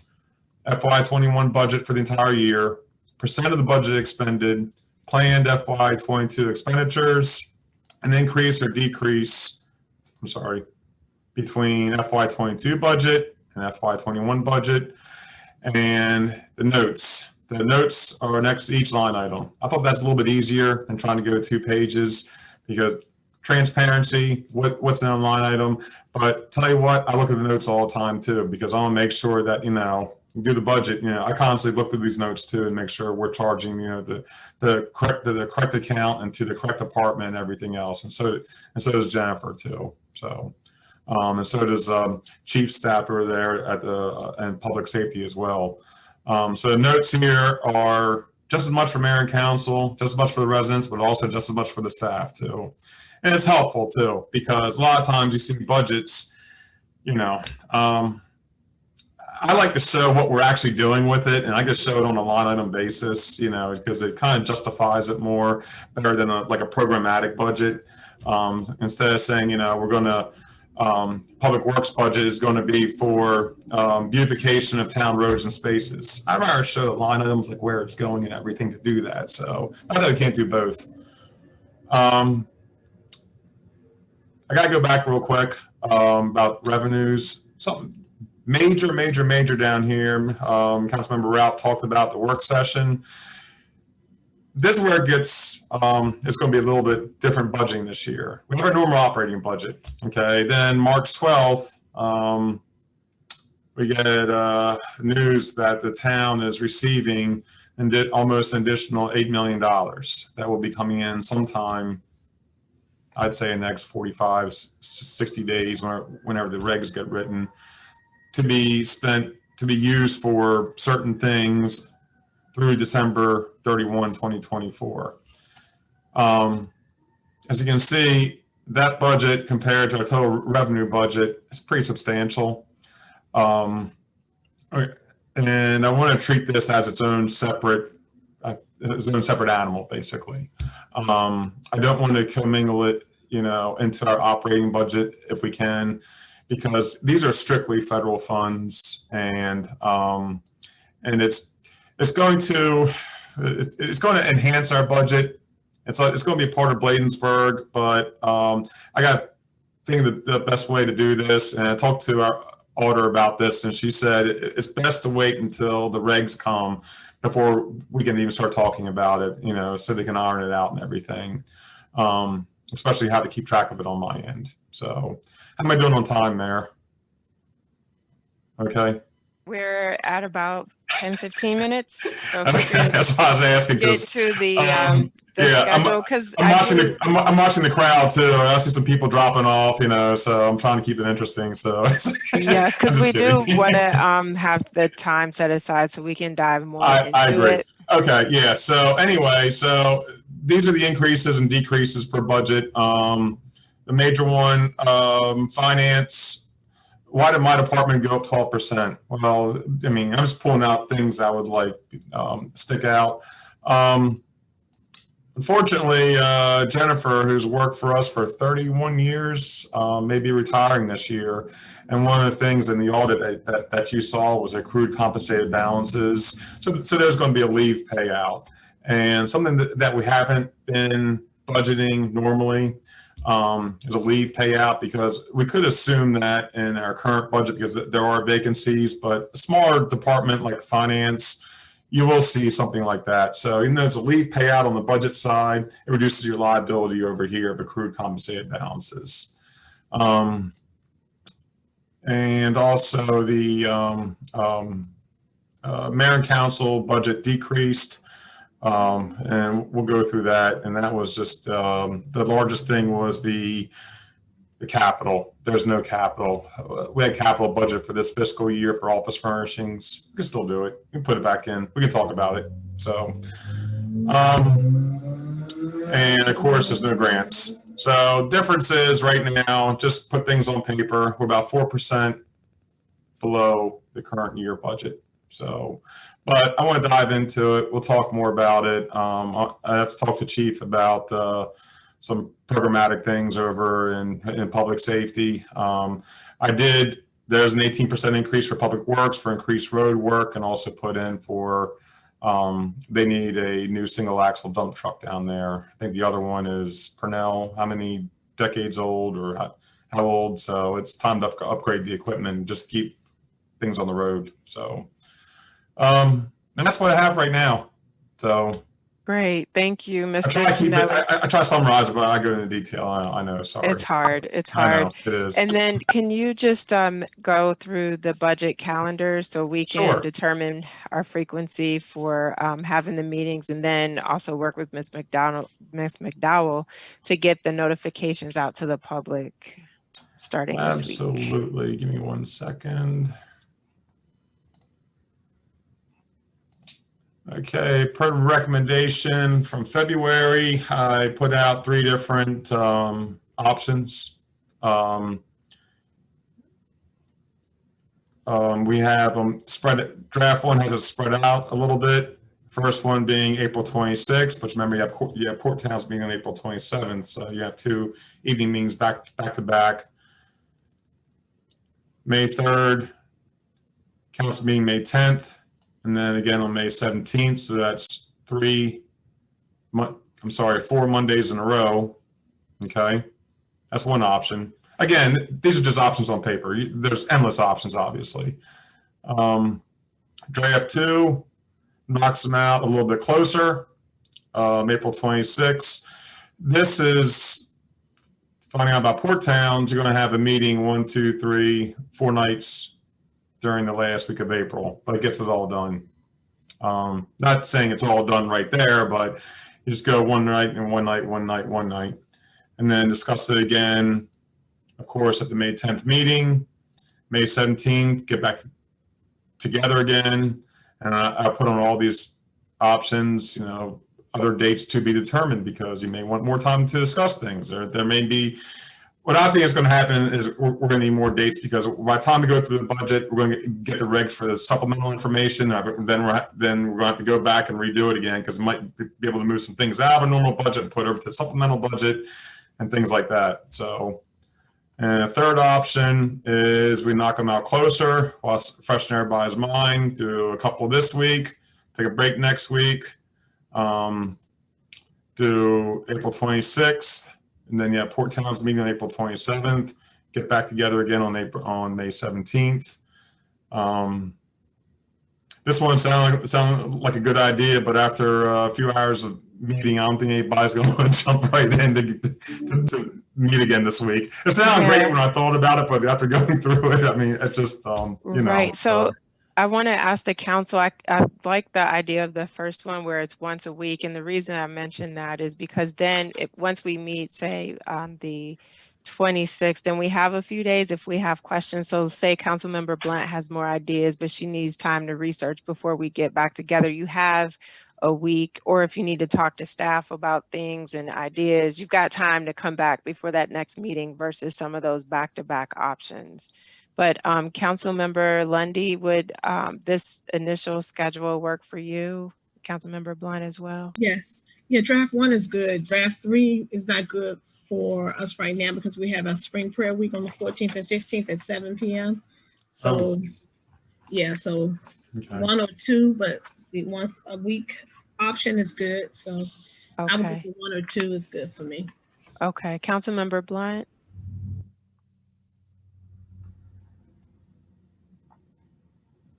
The first option is good.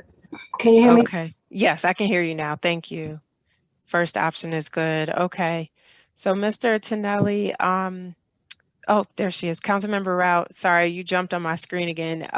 Of 1 and 2, because we don't want to interfere with the activities. I can't do 2. I can't sacrifice my being away from my children for a hope. I can't do that. I won't do that to them. So because I want to be present, and throughout these conversations, I think number 1 will be fine. Okay, fantastic. So Mr. Tonelli, if you don't mind just working to include this update in the upcoming e-blast, that would be super helpful. Yep, I'll get together with Diamond and Chief about that. Okay, thank you. Yep. And then if you could take us back to the agenda, trying to see is there anything else under financial. I thought there was one more item. I'm getting there, I'm sorry. That's all right. There it is. There you are. Okay, constant yield advertisement. So, yes. Constant yield advertisement, okay. There's nothing really to, well, of course there is. I'm sorry, I shouldn't say that.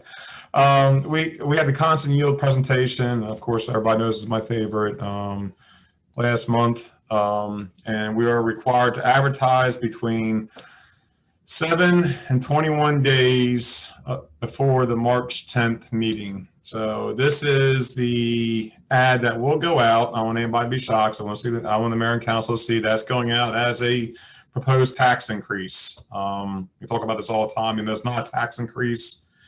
It's assessments go up. You got more taxes coming in, so more dollars coming in means there's a tax increase in the state. And SDAT in the State Department Assessment Taxation size. Even though our tax rate hasn't changed since when, Sean? I don't know, 1960. No, I'm just kidding. 2006. Thank you. So this is the ad that has to go out in the paper, and we're going to run it in the Billy Blade News. Is there any more local papers around here? I think that's it. Okay, so.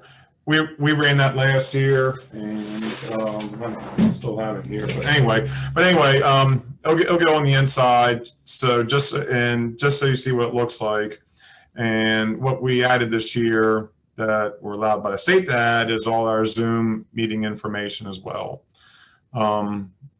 So this will be going out probably in the next week or two, and it'll run for a few days. And it's required by the state, and I forward it to the state to have them review it, and they okay it. And then just so you know the process, and then I contact the paper. They send me a draft. I send it back to the state, say, hey, is this good? Or are we good? And they send it back to me and say yes. And then I got to sign something saying that we did it and send the paper. It's a whole legal process. If you miss one little spot there, it will revert back to this tax rate, a constant yield rate. And then we lose the additional $132,000 of revenue. So it's a process. You can't skip a step. You can't miss a step. So that's it. Great. Thank you, Mr. Tonelli. And just a procedural question. So if the council decided we did not want to maintain the 0.74, given, last year we got the CARES Act grant funding, this time around we're getting American Rescue Plan funding, what would the process be if the council wanted to say, while we're in a position where we've got about $7.8 million coming in to help provide services, so we don't need to rely on that additional revenue just in case, what would that process be? We have to re-advertise it again and hold another hearing. But, if we get more information as we go through this process and we realize that May 10th, okay, so if we realize on May 4th that the council wants to raise the rate, and when we have a meeting on May 10th, we're not going to make it on that meeting. So we do a meeting, say, for May 15th and re-advertise it again at a new rate. So this just gets it started. But we can change this at any time. We have up until, I want to say, June 15th to finalize the tax rate. And I can double check on that. You just have to advertise it a week prior to your meeting. So that means I would need probably, I'm not sure the circulation date of the Billy Blade News. So if their circulation date's on Thursday, I probably have to get the ad in on Tuesday. You run a week before. So figure back up 10 days to the last day, you can go ahead and, change the tax rate. Okay, that makes sense. And I just wanted to put it out there so as a council, we can be thinking about whether that would be an appropriate action to take, especially given financial impacts to our businesses and residents with the pandemic. I know you said, income wise, we were still good on target as you went through the financials. Same thing with business real estate and business personal property taxes. But sometimes it's a trickle before it hits, and so just wanted to have us be thinking about whether that would be an appropriate step.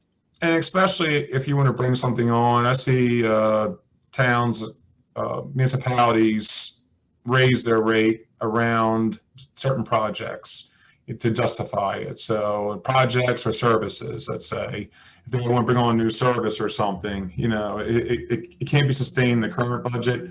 But, if the residents want additional service, then it's going to, we're talking 2 pennies, and I said before, I did a presentation before, what's a penny worth in tax, for the town. So it's. Yep, I remember. Councilmember Rout. Thank you, Mayor James. I'd like to suggest that before that when we do go into these sessions, that we really hear from our residents and our businesses before we even consider talking about raising or reducing rates and things like that. We need to be able to hear from our residents. So I don't know, it sounds like it appears to me there's some conversation about potentially raising rates or things, but I just want to know, because that's how I heard it. So I see you shaking your head, Mayor, but I heard it that way. And so I just want to be clear, because I don't want some coming out tonight, tomorrow, the next day. Oh, the council talking about raising rates. No, we not. We are not talking about raising any rates. That's like a bad word because, I just wanted to make that clear because I heard it, and then when I was focusing and listening, so that was a just in case. That's correct. That was the process. So I just wanted to just make sure, because I saw another person's eyes like mine wake up when we heard. So I just wanted to acknowledge that that's not what we're trying to do, but we will be hearing from our residents. Okay. Thank you, Councilmember Rout, for raising those questions. And again, the assessments have gone up just based on the value of property, of real estate. And so we haven't raised taxes. It's just the state says, hey, you're now getting additional revenue for the town because the value of the property has gone up. So that's why it is advertised as a property tax increase. So I think you're right. We need to be clear that we're not raising taxes. And that's why I was shaking my head. We're not raising taxes, but SDOT does require that we legally put the announcement out this way. The second part of the statement I was asking is if we could just be considering that because we're getting about $7.8 million in American Rescue Plan funding, that perhaps we consider going with the state's recommendation to lower, as it says here, should be reduced to 0.7151 per $100 of assessment. So just wanted to ask you and our other colleagues to be thinking, since we're getting this 7.8 to help us provide services to the community, perhaps this year, we take the state's recommendation to, as they say, quote unquote, lower taxes, that rate from 0.74 to 0.71. So I do apologize if I wasn't clear. I admit this time my brain is shutting down and thinking about bed. So I'm getting a little tired. So I apologize if I was not clear, but that's what I was trying to say. If it didn't come out that way, forgive me, charge it to my head, not my heart. And just to be clear too, yeah, I asked the mayor and chief to put this on the agenda just so, because, you know, as you said, you're on the paper, property tax increase Bladensburg. Well, it's required advertisement, and you know, I just wish there was like we could put out another page ad opposite of it explaining it, but you know, we don't. So it's an area for advocacy. So Mr. Tonelli, I believe that was the last item under financial business. And then we were into department reports after that. So looking around the team, Chief, Mr. Tonelli, Officer Reinhardt, Mr. Hall, if you're with us, any critical updates that you want to make available to the public or the council? Okay. Yes, man, I'll make mine real brief because you covered a lot of what I had, and that was on the legislation, the new laws that were passed. And I just want to say that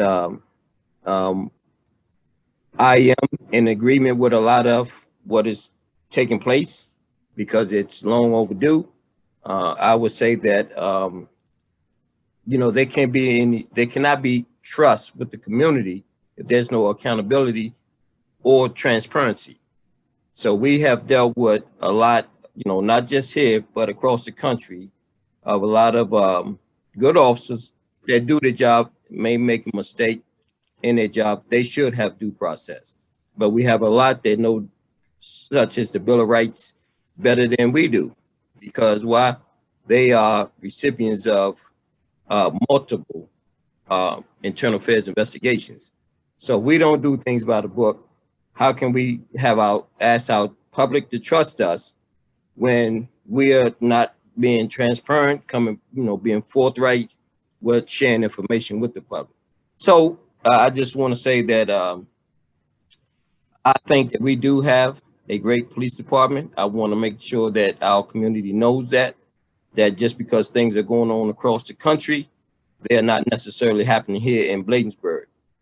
We do have officers that come to work, enjoy coming to work, enjoy the interaction that we have with the community, such as what we had Saturday when we had our public safety day. I want to thank the public for coming out. I want to thank staff. I want to thank the mayor and council for coming out to participate and show support for our public safety, not just the police, but also our fire department, who is great partners with us. And I don't want to take up too much more time, but I just want to say thank you, thank you, thank you. And from a personal note, I want to say how abundantly grateful and thankful I am to the community, to the mayor and council, to the staff for the support that everyone had shown towards me and my family over the loss of my mother. So it was a very tough pill to swallow. It was quick, it was sudden. She wasn't sick. She went in for a minor in and out procedure. And 4 hours later, she got home, she passed away. So I just want to thank everyone for the patience and for your kind generosity and condolences. I yield back.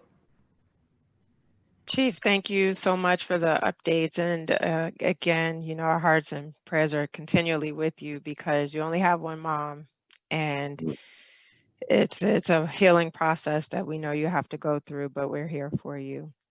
So that completes the department reports. I want to pivot now to the mayor and council reports. Councilmember Blunt for Ward 2. I really don't have anything. Other than I'm working hard with organizations and Bladensburg for the vaccination for the COVID-19 shot. Other than that, I have nothing else to nothing else to say. But Vito, don't decrease the mayor council budget. I need my money for my senior people. Thank you, Councilmember Blunt. Loud and clear. Roger that. Over to Councilmember Lundy for Ward 2. Thank you, Madam Mayor. So the only thing I have is just to remind people in order about our Spring Prayer Week, April the 13th through the 18th, and then our virtual Earth Day event on April the 24th at 3 o'clock. And then hopefully the community and friends of Bladensburg will come out on May 1st to support us with our Going Green with Pride effort that is hosted by the county, our Prince George's County, county exec, also Brooks. And just continue to work with my colleagues on our vaccination effort. It's been my pleasure to work with everyone to make sure that our residents who want to be vaccinated have the opportunity to do so. So that's it. I yield back. Thank you so much, Councilmember Lundy, and Mr. Mendoza is not with us tonight. Councilmember Rout for Ward 1. Thank you, Mayor James. I will submit a report by tomorrow, close of business. I had a medical appointment today that they wanted to try to hospitalize me, everybody. And I said no, I have work to do. I want to be able to, attend a work session because I know in the council meeting, I know I was absent last meeting. So please excuse my tardiness, but I will submit that report to the acting town administrator by tomorrow. I've been very busy and working on behalf of the town of Bladensburg residents and businesses. Just want to highlight a couple of things that I've been working with. First and foremost, I want to applaud the police department, our first responders, for their continued transparency. We've asked for different reports so that we could see the data, and our crime is trending down. And so our officers, they have all of the necessary supports and services that they need to continue to keep us safe. And so I want to applaud them.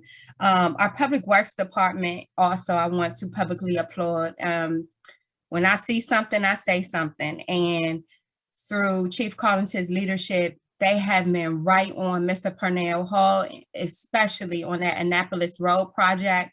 Took care of it, and I saw State Highway the next day, okay? I said, Chief Collinson, I sent an email, and State Highway came out, and I saw a tire blow, actually, as I was waiting at the light on Annapolis Road. It was a tire like blew. Because of the dip right there on Annapolis Road, and they were very responsive and made sure. And so I'm going to be working in collaboration with Chief Collington and Mayor James on advocating at the state level for some sidewalks on Quincy Street, on 48th, like around Quincy. Chief Collington also shared with us a report about extreme vandalization at the back of Bladensburg Elementary School. And our babies, they walk that path to go to school every morning. And so I'll be sending an email tonight to our Board of Education members so that we can continue to advocate for our babies so they don't have to be subjected to all of that nasty, disgusting trash and vandalism back there, which is horrible. In addition, I've been working on behalf of the COVID-19 vaccination clinics I shared earlier. We will continue to advocate to make sure that every Bladensburg resident and business that wants the vaccine has access to the vaccine. We don't want to hear, your council's not going to hear, oh, I was waiting in line, they didn't call me, I registered here, there, and everywhere. You contact Ms. Diane, we will work on your behalf. We have connections at the county, the state, and the federal regional level to support all of our residents. And so if you need the vaccine, please, we know how to get you that vaccine. Very interested in continue to work and serve on energy efficient green committees as it relates to community cleanups. I've been participating. I still do my Sundays. In addition to something that I'm going to be working on moving forward is I'm going to be highlighting Bladensburg businesses on my social media page. And that's something that I'm going to be doing because that's something free. And we need to promote Bladensburg. We have a lot of small mom and pop organizations. And so I'm going to be highlighting businesses in our town that I have been patrons of to support them. And I invite each town council member to lead and do the same. So maybe then our residents can do the same with highlighting businesses so that we can understand that Bladensburg, we have a lot of great businesses. Like we have a pharmacy here in town that we could be able to, our residents could get access to. We have a clothing store here in town, and I'm proud of that, you know? And so we want to be able to promote our businesses. And so I've been working very hard on behalf of the town and the residents. And it is my hope that I can continue to serve and collaborate with both residents, businesses, and my colleagues, and of course, the staff members. It's been a long winter. I'm happy spring is here. Thank you, Mayor James. Thank you for those updates, Councilmember Rout, and just echo all the hard work that the team has been doing in an effort to make sure that anyone who wants to be vaccinated has that opportunity. In that vein, I'm very thankful that the County Executive's Office, they kept their word. They said they were going to get mobile units by the spring. They got them. They reached out and said, okay, when can we come to your community?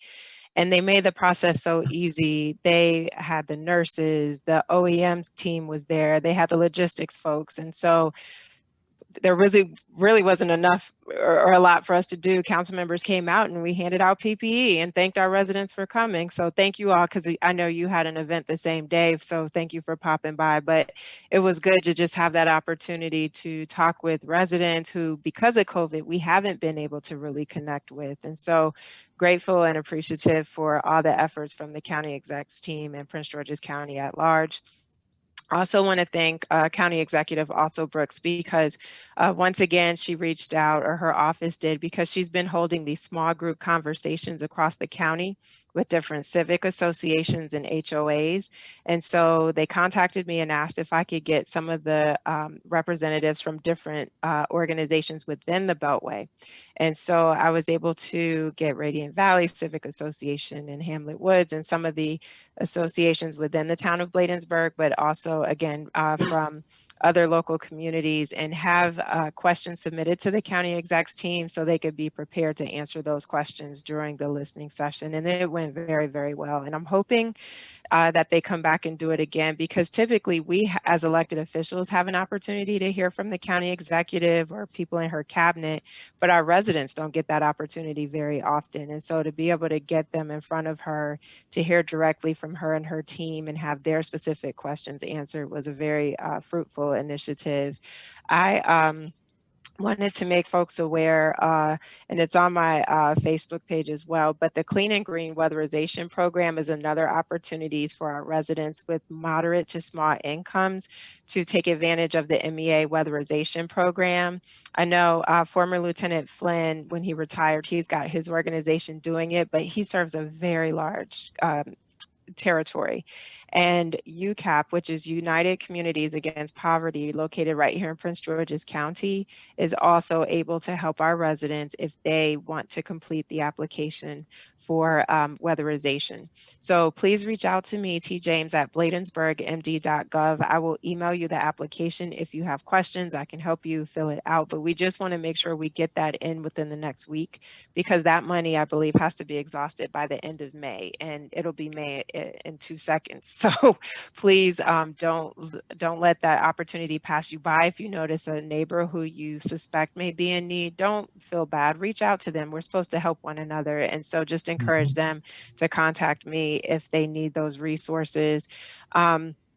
As was mentioned before, the maglev train is continuing to make headlines. We're doing town halls. Our county council members are doing town halls on this initiative. Everyone's talking about it, but we need your help, for those of you on here, to spread the information to your neighbors, because we shouldn't be this far into the game and still having people who think it's the purple line. We have to know what's going on in our communities. We have to fight and advocate to protect those communities. I have a video that I'm going to share this weekend.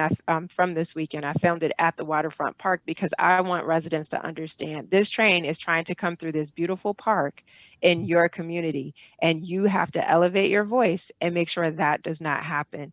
So anything that you all can do to share information, reach out to Ms. McCutcheon if you need bullets to put in your monthly news blast, or if you're doing weekly e-blast. There's so much information out there. We just need more messengers to help us get it out to the right people. And I want to thank everyone who's given the opportunity for folks from the town of Bladensburg to elevate our voices, whether it's at a rally, whether it's on a town hall. Yes, it's time consuming to do these things, but you all in our community are far too important to just leave this advocacy up to chance. And so a good chunk of time was spent on those initiatives last month, and full written report will be provided, but those are just some highlights. And I will close with this. There is a flood insurance forum. Join Maryland Insurance Administration, FEMA, and the Maryland Department of Environment if you want to learn more about flood insurance and steps you can take to learn how to reduce your chances of being affected by the flood, or reduce the risk. And that date and time is Tuesday, April 20th from 1 to 3:30 p.m.